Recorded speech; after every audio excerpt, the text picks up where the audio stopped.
The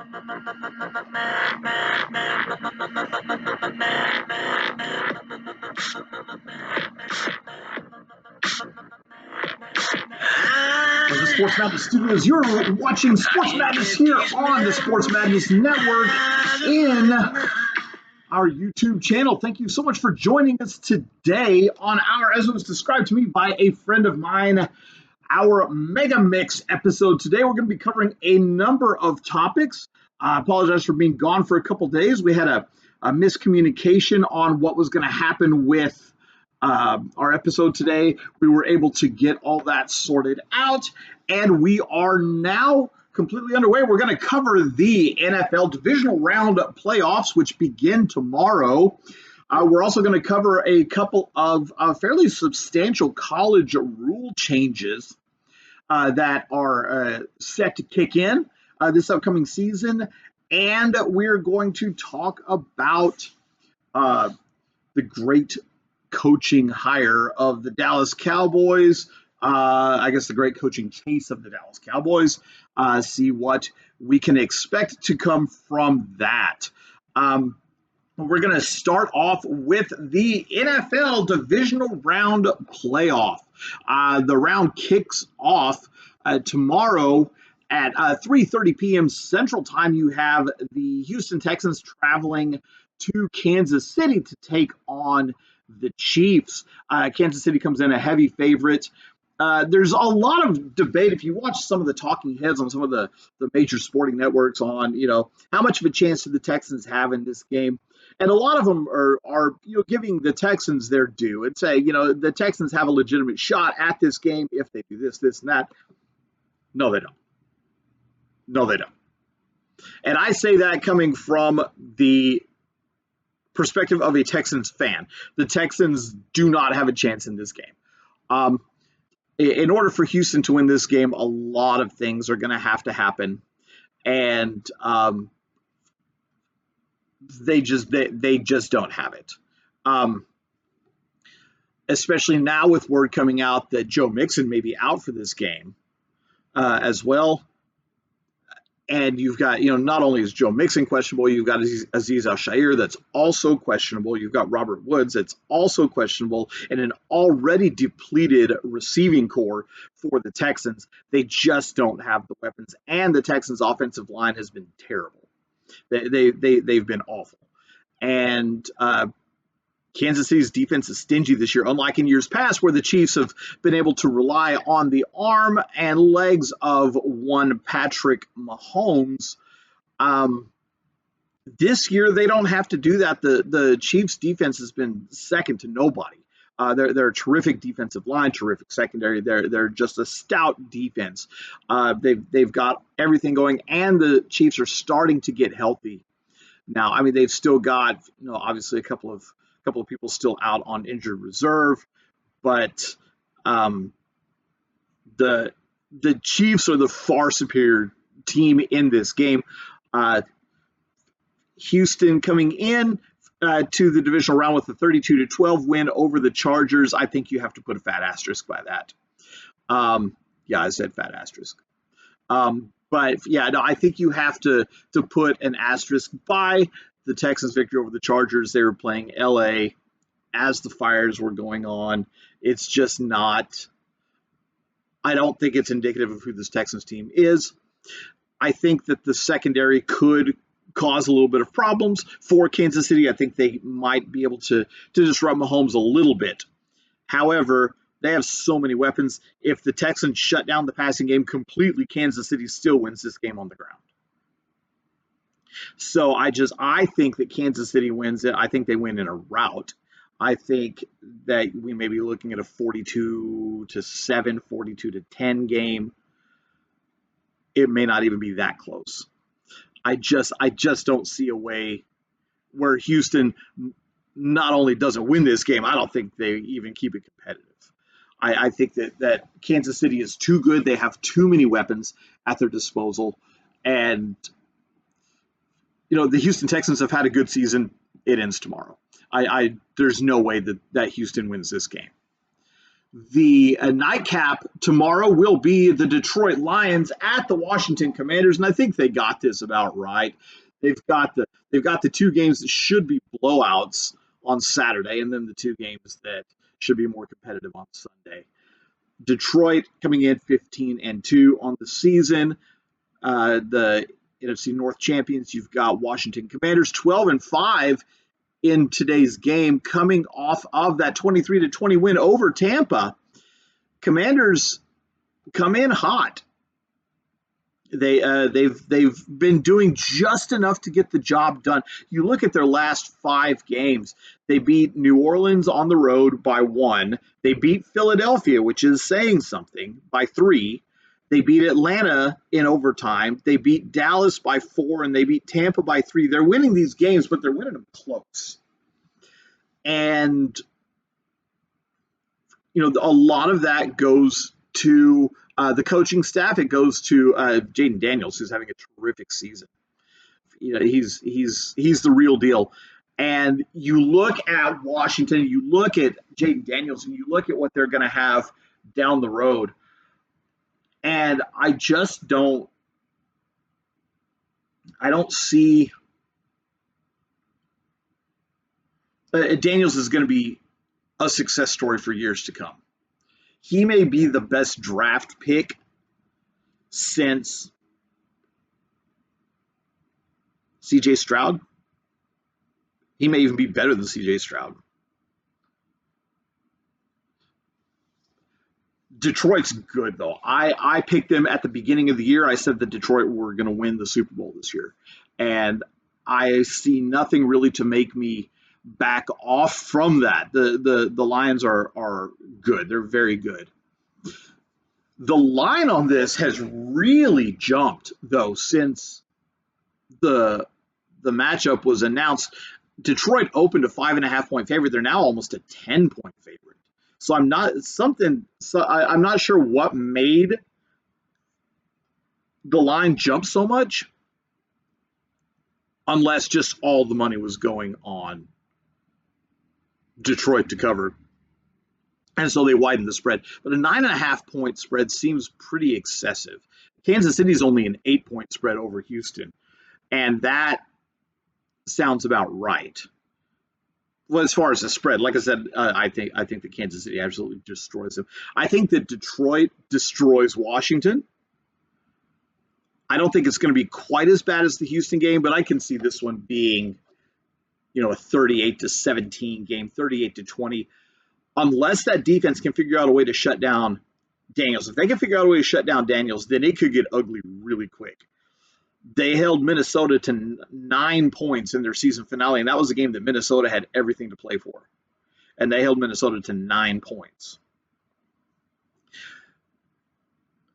Detroit has just been lights out all year. The one game that they lost in their last recent memory was the 48-42 game to Buffalo at home.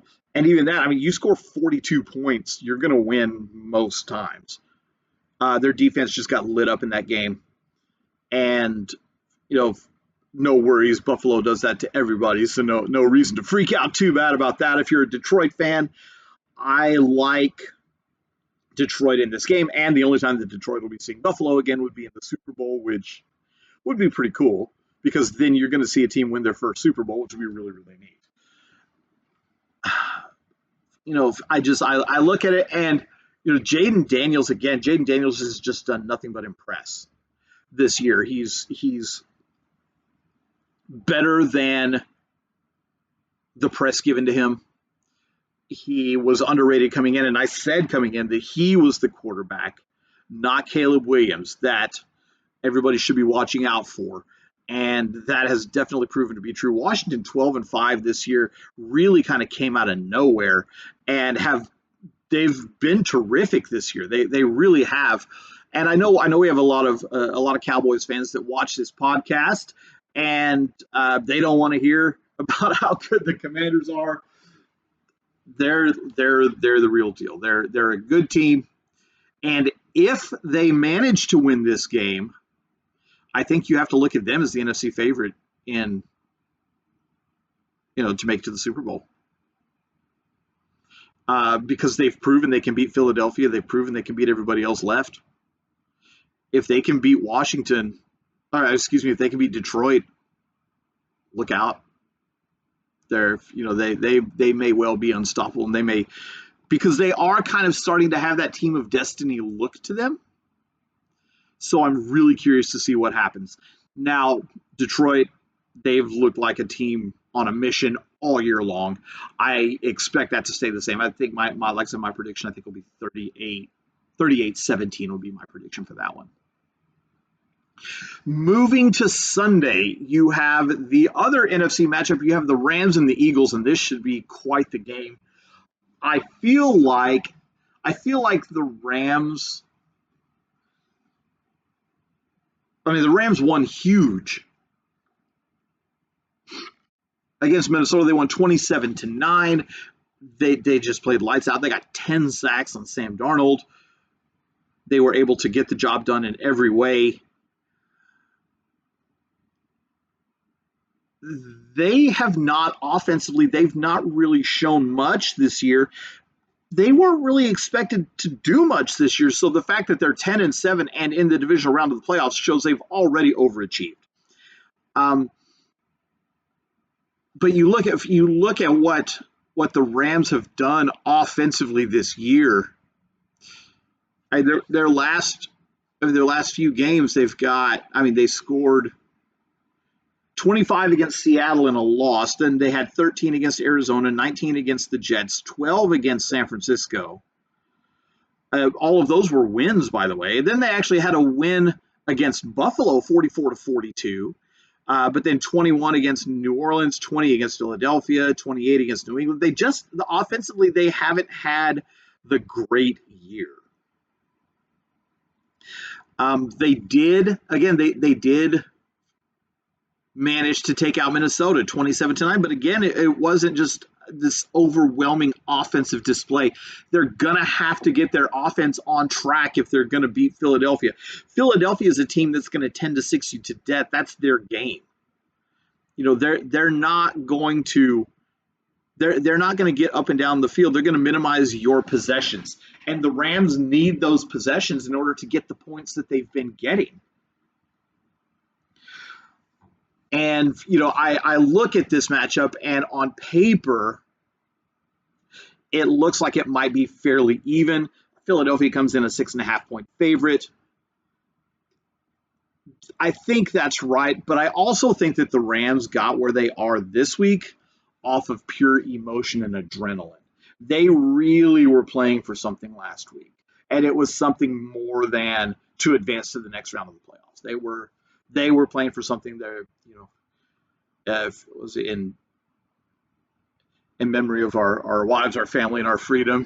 They were playing for their community. They were playing for Los Angeles.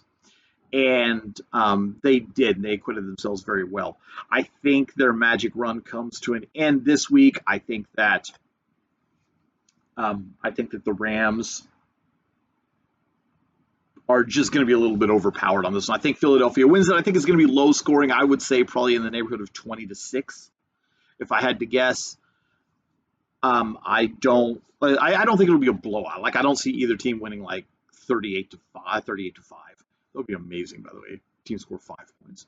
But no, I like 38-6, 38-10. I don't see that kind of game. But I do think Philadelphia wins 20-6, 21-10, something like that. I feel like it'll be a fairly close, reasonably close game anyway. But the Rams' offense they're going to have to get on track. If they do, they are quite capable of pulling the upset. Flipping to the nightcap on Sunday, you have the Baltimore Ravens on the road at Buffalo against the Bills. A rematch of earlier this season where Baltimore just absolutely obliterated Buffalo. And a game that just was never, ever close. I think it's a different story. Both teams are better now than they were when they played a few weeks back. I think the Buffalo has got it figured out on the offensive side. Their issue is on the defensive side. They like giving up points. They give them up in bunches too. The Bills in their last few games, they gave up 40. They gave up 42 to Detroit, 24 to New England, which is not great. They did win 40-14 against the Jets, but then they also lost to New England 23-16. But going back and looking just at kind of at the breadth of their entire schedule, they got blown out by Baltimore 35-10 back in week 4. Jared Allen only had 130 yards.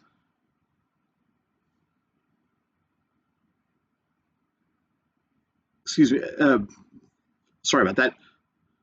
Josh Allen, Jared Allen. I'm thinking Minnesota Vikings. Josh Allen only had 180 yards passing in that game, and then he followed it up with another stinker against Houston. If you remember, he only threw for 131 yards in that game. Had a lot of turnovers in that one as well. They allowed 40. They allowed 42 points to Detroit. They allowed 44 points to the Rams, and these are recent games. So you kind of have to question, okay, where is the Bills defense? Were they experimenting and messing around in those games? Or is it a symptom of maybe something bigger? Buffalo started out as a 1-point favorite. Baltimore is now a 1-point favorite, according to Vegas. I think this has the potential to be an explosive game. I think both offenses are on track. I think both defenses have areas that could be exposed. You look at this game, and this really kind of is, I mean, it definitely is the game of the weekend for me anyway. I think that Buffalo versus Baltimore has all the earmarkings for a classic. I think Buffalo gets it done this week. I think they win probably 38-35, 35-31, something like that. And how apropos would it be for the Bills to win a game on a game-winning field goal instead of losing one on a game-winning field goal for a change, especially at this time of year? I do like Buffalo in this game. I think it's going to be high scoring. I think it's going to be close, and I think it's going to be a game that we're going to remember for a while. I think it wouldn't surprise me with this game at all if it ends up being a 52-49 all-time classic. You remember was it Bills and Chiefs a few years ago where it was 55-52 or whatever it was, just one of those where we're just back and forth, whoever had the ball last won. I think this has the potential to be that kind of game. And I think that Buffalo has just enough weapons to get the job done, although Baltimore also has enough weapons to get the job done. So it could be one of those games that's very entertaining to watch. I'm looking forward to it. I'm looking forward to seeing it, and I really can't wait to recap it next week. It's going to be a lot of fun. I'm excited for these games. I'm excited to see what happens with all of them. I think it's, like I said, I think the games on Saturday are both going to be blowouts. I think the games on Sunday are both going to be close. So that brings us to the end of our recap of the NFL divisional round playoff. And we're going to move now to a couple of pretty big stories in the college football world. The first one is one that is effective and is going to happen, and the other one is one that's up for consideration that I think is really good and definitely warrants talking about.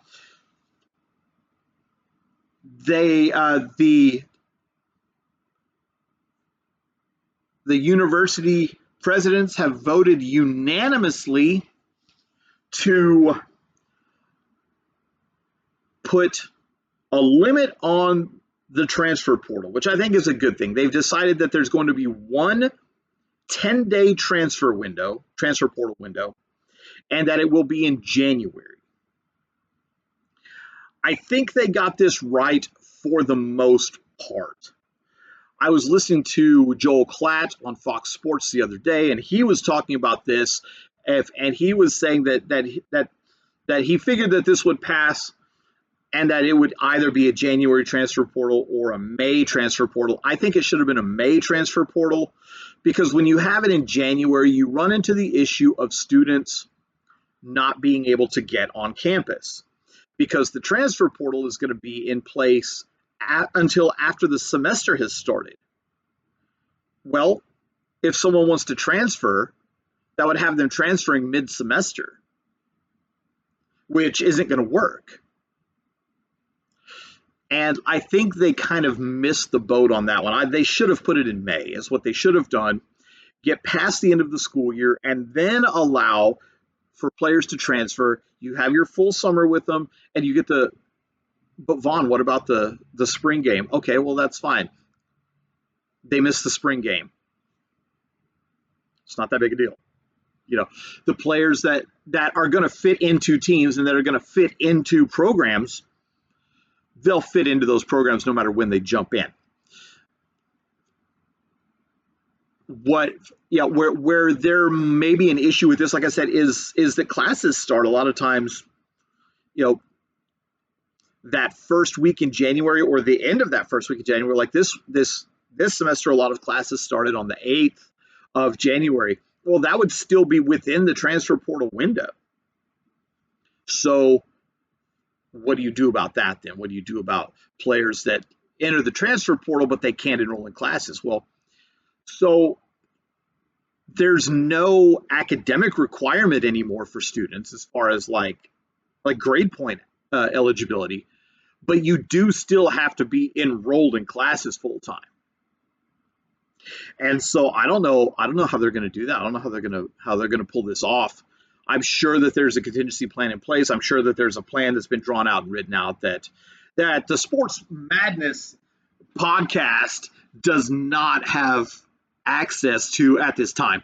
But I do think that it's a situation that warrants looking into. I think it may, I guess there's the possibility that it is something that they simply overlooked. In their haste to cut this down, they may have, chopped it off completely, which is fine with me as well. And you do have, again, players that would enter the transfer portal that would be picked up before the start of the semester. Like if they enter the portal on the 2nd, they get picked up on the 5th. Classes start on the 8th, they've got time.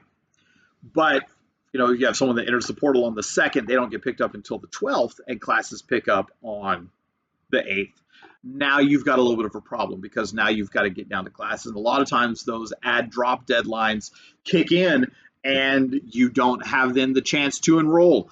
Presumably you would have a situation then where coaches would make a deal with professors and say, hey, this is what's going on. I need this kid in this class.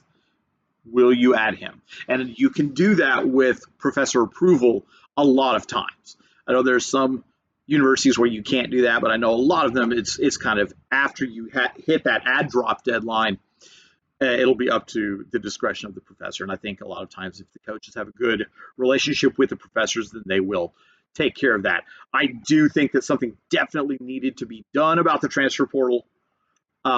I think this is a step in the right direction. I think there will be one more tweak then to this, and I think that maybe after a year or two, they will end up moving it to May, and then I think we'll be done with it, and I think that'll be the end of it.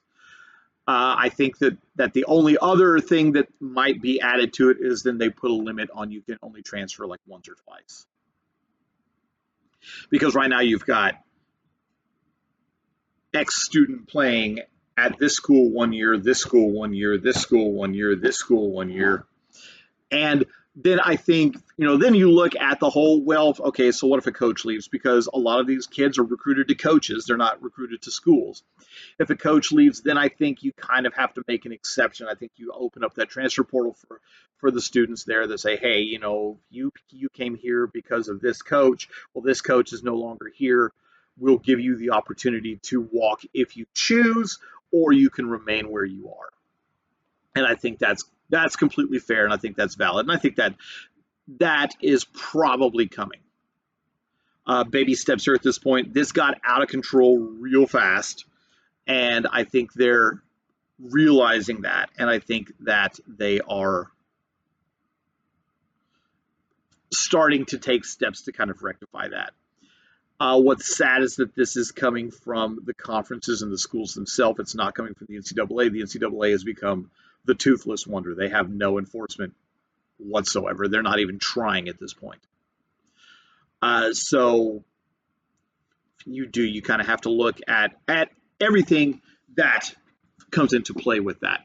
The other one that I wanted to discuss is, and this is a rules change. This is like an in-game rule change. And I don't know the status of it. I happened to just see it on the SEC Super Conference Facebook page. I saw an article about it, and it really caught my attention. And so I did a little bit of digging into it, and it's a rules proposal, and I hope it passes. I really hope it passes. There is a rules proposal that if a player is injured on a drive, that they have to sit for the remainder of the drive. There are a couple things that I don't know and I don't understand about it. I don't know if it has to do offensively or just defensively. I think if they're going to apply the rule, that they should apply it both ways. But I think that this is a great rule, because what this is going to do is this is going to make coaches think twice before making players fake injuries. Because we know, especially in the college game, they do this. You'll have players that'll fake injuries to earn an extra timeout or to give their team a win. And they'll go off the field and then they'll come back on the next play. That needs to stop.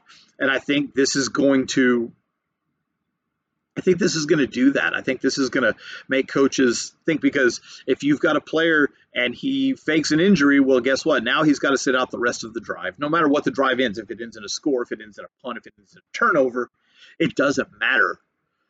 That player's out for the rest of the drive. And I think that's a good thing, because if a player is injured enough to come out of a game, they need to come out of a game. Now, if a player comes out on their own, then sure, go back in. And I think that's fine.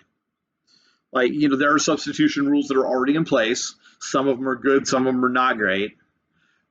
But, if a player makes it to the sideline on their own, then they can come back in whenever they want to. But yeah, this whole players faking injuries to stop the clock, that's well beyond the scope of the intent of the game, the spirit of the game. That was never meant to be the case until coaches realize, hey, you can do this. That's a thing. And now everybody does it. And so I'm curious to see what happens with that rules proposal, because that's a good one. And I think it's going to be one that I don't know that it will have unanimous support, but I think it'll have some pretty widespread support. And I think that it'll be one of those things where coaches will be outed. Because if you support this rule, then you support the rule. And if you don't support the rule, it's because you favor faking injuries. And so what's going to happen then is those teams and those coaches are going to hear it mercilessly. I think this is an aesthetic rule. I think it's a good rule. So we'll see what happens with it. I like the rule. I like the proposal. I hope it passes, because I think it's something that would help the game a great deal. The last thing that I want to talk about is, and I'll tell you, it has really kind of been gaining some steam, is the possibility of Deion Sanders going to the Dallas Cowboys as their head coach. Initially, I didn't like the idea. The more I think about it, I still don't like the idea, but I think it could work. Deion Sanders is a Jerry Jones guy. And Jerry Jones is a Deion Sanders guy. So I think it's a situation where the two sides could see eye to eye on it. And I could see Deion Sanders leaving Colorado to take that job, although he really does seem to enjoy Colorado. And I'm going to brag on Deion Sanders here for a minute. Many of you may have seen the news, but some of you may have not. His team GPA was up over 3.0 this semester for the first time in school history. First time in school history, the Colorado football team has had a collective GPA over 3.0. And Deion Sanders is a big academics guy. He's about, you're going to be in school, you're going to go to class, you're going to do your work, you're going to get the job done, you're going to get the grades, you're going to earn the grade that you get. And he's not afraid to sit players over it. He's not afraid to cut players over it. And so much respect to Deion Sanders for that, for getting the University of Colorado GPA up over 3.0. They're notoriously a bad academic school for athletics. So the fact that he's got them up at those levels is terrific, and I think it's a testament to him. I think it's a testament to his players. It really is, that they're willing to do that. For as much knuckleheadery as they have on that team, they will buckle down and get the job done. And so, respect to Deion Sanders, respect to the Colorado Buffaloes for that. That's terrific. But back kind of to what's at hand, I think Deion Sanders is one of those that he is not going to be affected by Jerry Jones. Jerry Jones is not going to influence him. I think Jerry Jones knows that, and I think he's okay with that. And I think that's why those discussions are taking place. And I wouldn't mind seeing it happen. If you're a Cowboys fan, what's got to concern you a little bit is those meetings have already taken place, and yet they're still interviewing candidates. So either the meeting didn't go well, or they're putting up a smokescreen at this point. And I know a lot of Dallas Cowboys fans are not wanting their front office to be playing games at this point. They're tired. They're sick and tired of losing. They're sick and tired of going out in the first round of the playoffs. They're sick and tired of it. And this team, this Dallas Cowboys team, is good enough that they should be making deep playoff runs year in and year out, and they're not. And so they've got to do something. They've got to come up with something. I think that Deion Sanders could help that. He has respect everywhere. So getting his team's attention would not be an issue. Getting guys to play for him would not be an issue.